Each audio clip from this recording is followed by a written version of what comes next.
Good morning. Morning to all of you. This is going to be really fun and interesting.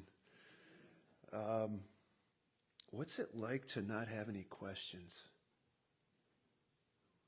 Does anyone know out there? Like, I looked at your website the other day, and one of your members was holding up a sign that says, "We have questions." And I think that's so important in today's world. What's it like to be able to walk around and navigate this world and think you got it all figured out, to think that you have all the answers, to think that you know how to fix everything, and to think that you alone have the knowledge to solve all this. And I think it's important to have questions, and that's what today is going to be about. And it's going to be about the seeking of truth. So I'm from the UP, as you guys are well known by now, and I am the buckless Youper. I would like to admit that right now. I have never shot a four-legged mammal with horns. I have never done that. And there was a movie that came out not too long ago called Escanaba and the Moonlight, and it was about this guy that never got to buck, and boy, he was kind of the outcast up there until he got his magical buck. And I've never shot one, and I got to say that when you talk about growing up in that place and growing up in the middle of nowhere, as I said before, I've kind of always been on a mission to find the truth. So when kids ask me at school on November 15 every year, they're like, "Hey, Mr. Rose, are you going to go hunting this year? Are you going to go hunting?" And this just happened the other day, November 15. You know, it's a national holiday in the UP. And they were like, "Mr. Rose, are you going to go hunting?" And I said, "Oh, yeah, I go hunting. I go hunting every day for the truth." That's what I tell them. So that's kind of my deal. I've been hunting for the truth for a long time. And I think that the truth now is more and more important in our world and in the age of the internet. I remember being back in 1993. This is when I was a senior in high school and the internet first started to be a thing. And I remember walking around the library computer lab, and there were a bunch of people who were on the internet doing the things and looking up images. And I remember one guy had some dirty pictures up on his screen, and he was trying to cover it with his hand. And I was just like, "Okay, time out, everybody. Let's think about this before we jump into this thing wholesale." And I always felt at that point, you know, it was kind of like Pandora's box, that we were opening this thing called the internet, and it would be tough to put a lid on it. And here we are in 2022, and I still wonder the same things. Will the truth prevail during this time? So let's go back to 1993 a little bit. What was I on a mission? I was on a mission to find out the truth about people, music, relationships. We get together with my friends, and we would talk about our family structures and how bull it was and how much bull crap it was that this happened in my relationship with my father or my friend's relationship with their parents. And I thought it was an age where we were really trying to find out the truth about family structures, divorce, children, raising kids, families, media, politics, religion, all the things that we had questions about. And before that time in 1993, see, I grew up in a very conservative town. Back in, I think it was 89, there was a bar that came to our town, and it was like the hugest news ever. Like, oh my God, they're going to serve alcohol. And I think some of you in Ottawa County can actually, from what I know, I don't know a whole lot about the history, but I do think that is actually a similar thing in Ottawa County, in some of the towns around here.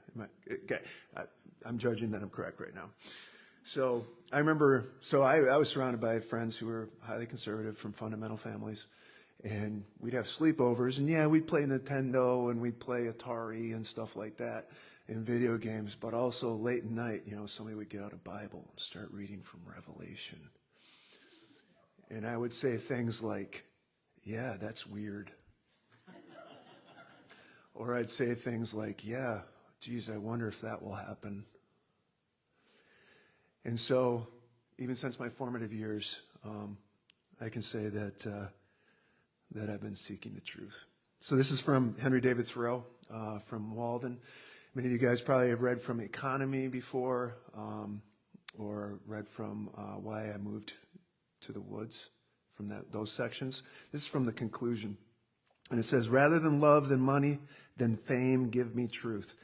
I sat at a table where rich food and wine was in abundance, but sincerity and truth were not. And I went away hungry from the inhospitable board.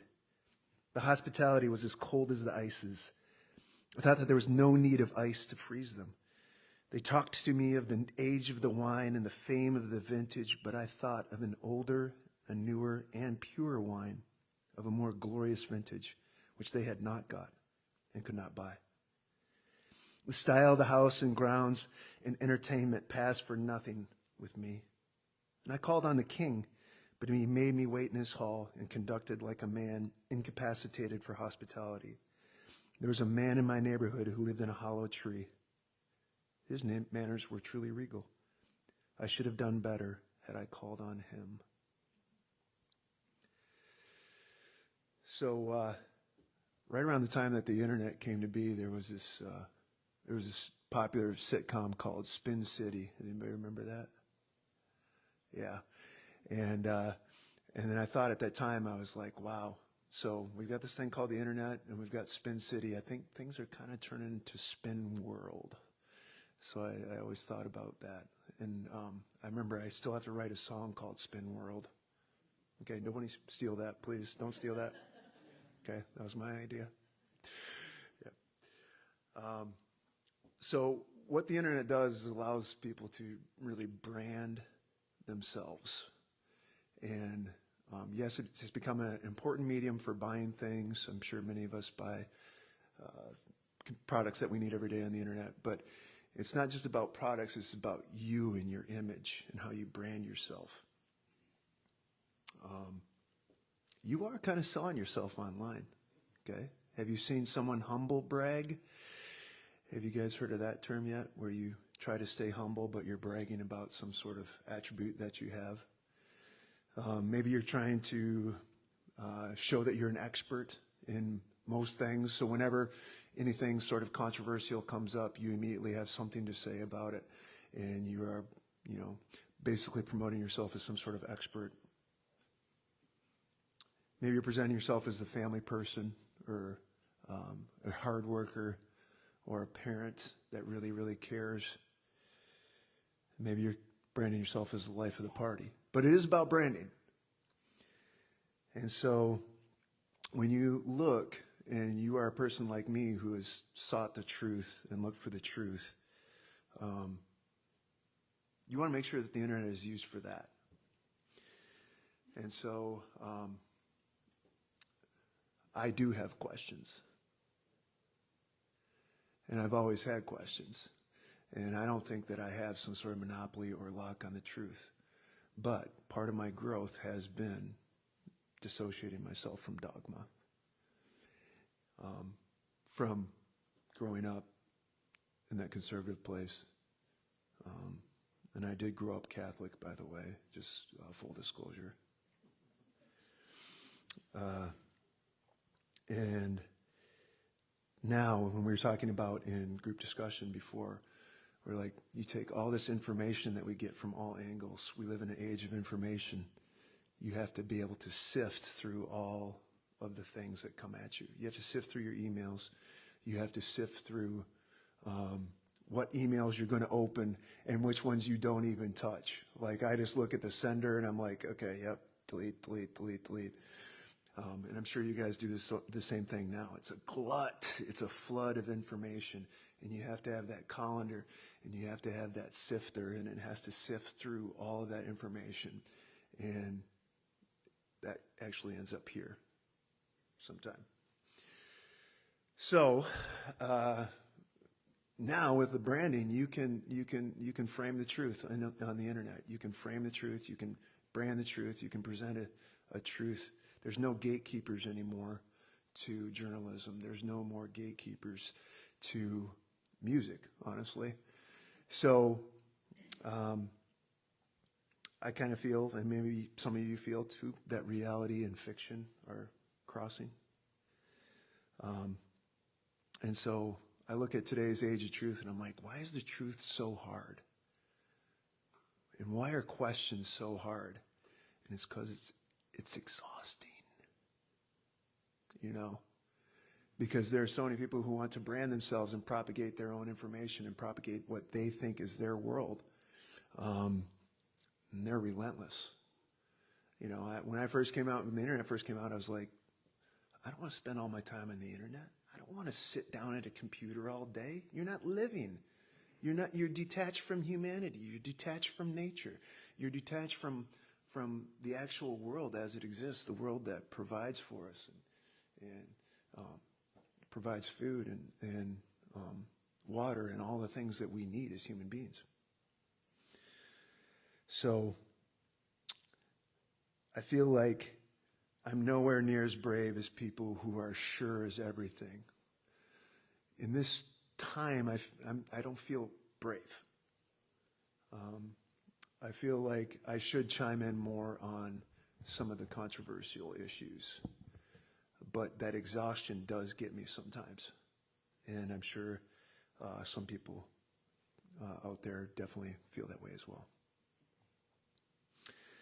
So what are we going to do about it? And I like to think there is not necessarily an objective truth. Okay, I think there's a more objective truth, but I think everyone in here has a story. And everyone in here has their own perceptions and filters. And everyone has their own histories and experiences. And everyone has their own upbringing.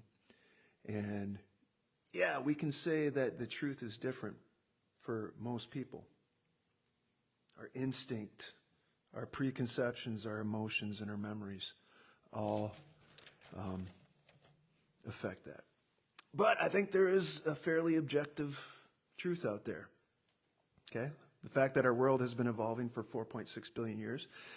And objectively, Homo sapiens is here right now on the third rock from a lonely sun on the edge of the Milky Way galaxy. DNA and fossil evidence says we came from a common ancestor of chimps and bonobos 6 million years ago. And we have slowly become one of the most successful species of all time. We occupy every area of the globe. Not too many species can say that. Earthworms. Ants are good to like the 65th parallel.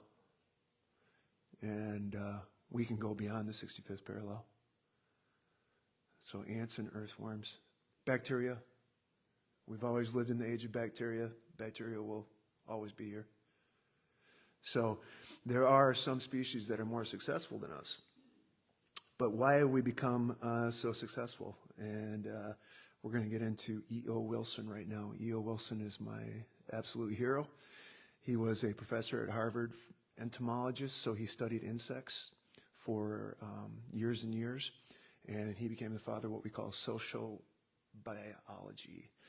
And when we talk about why humans are so good at propagating, is because we've made the leap to a eusocial species. Do you know what a eusocial species is?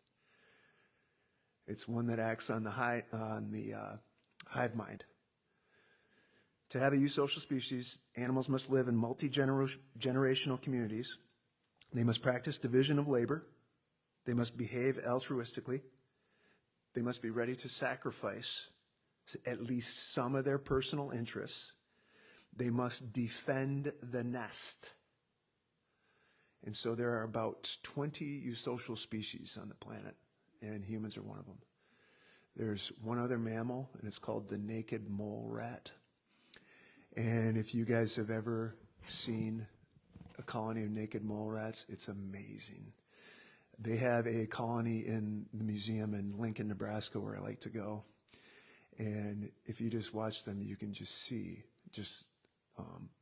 the colony, the hive mind that they have. And they all serve a queen.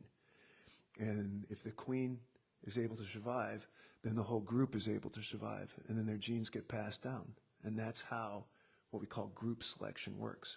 So what EO says is EO says that humans are the same way. Humans have groups. And if you serve the group and you behave altruistically toward the group's DNA will survive. And so EO calls this the iron law of nature. Within a group, the selfish individual always wins. Within a group, the selfish individual always wins. But within a species, the altruistic group always wins over the greedy individual. So, like ants, wasps, naked mole rats, and bees, we as humans tend to show utmost loyalty to the in-group, and that's group selection. We show loyalty to our tribe. And tribalism has become an important part of our evolutionary fitness through the vehicles of religion, family structure, culture, language, and likeness. So the messy parts of our world today are a product of this fitness. And not all people agree with group selection, by the way, just to make sure that you guys know. Not all people agree with group selection. Okay. And I love this line by EO. The worst in our nature coexists with the best, and so it will ever be. And so I think when we try to bring truth up in today's world, first thing we got to do is we got to, and when I say truth, remember that the truth is different for every one of us. I don't have a monopoly on the truth. I have questions. I still have questions. I will always have questions. But I think acknowledging the messy parts is important. We need to acknowledge the messiness of who we are as a species. Acknowledging that you are messy, acknowledging that you have instinct to serve the in-group, whatever that in-group might be. Acknowledging that you're not free of bias, and you're not free of all the messy mental traps that we fall into. Acknowledging that humans are messy, and at the end of every line of cables and screens and smart screens is a real human being. And that's where we're at. We're messy. We've had 4.6 billion years of evolution and 200,000 years of existence as a species. And I was looking this up the other day when we talk about our success as a species. So we have did you guys just notice we passed 8 billion people on the planet? Yeah. So there are 10 billion bats on the planet. There are 10 billion bats. Did you guys know that ants make up more biomass than all mammals put together? So when we talk about all the things that deal with truth, and we talk about our 200,000 years of existence as a species, what do we do to try and bring the truth to the surface? And this is the line that I put in your bulletins. So if you guys want to read along, you can.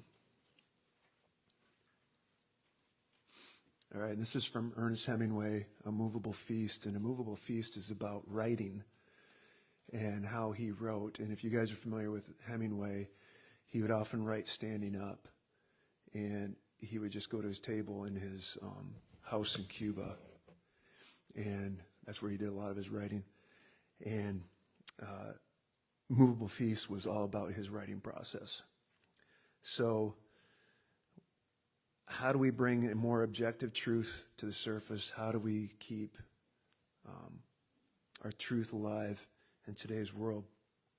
I think Hemingway had it when he said, write one true sentence It was wonderful to walk down the long flights of stairs knowing that I'd had good luck working. I always worked until I had something done, and I always stopped when I knew what was going to happen next. And that way I could be sure of going on the next day. But sometimes when I was starting a new story and could not get it going, I would sit in front of the fire and squeeze the peel of the little oranges into the edge of the flame and watch the sputter of blue that they made. I would stand and look out over the roofs of Paris and think, do not worry. You've always written before and you will write now. All you have to do is write one true sentence. Write the truest sentence that you know. And so finally I would write one true sentence and then go from there. If I started to write elaborately, I found that I could cut that scroll work or ornament out and throw it away and start with the first true, simple, declarative sentence I had written. Up in that room, I decided that I would write one story about each thing. I was trying to do this all the time while I was writing, and it was good and severe discipline. So I don't have a monopoly on the truth, guys. I don't have absolute certainty in the path of my beliefs, and I know today the truth is hard, and I know it's one of the big questions right now.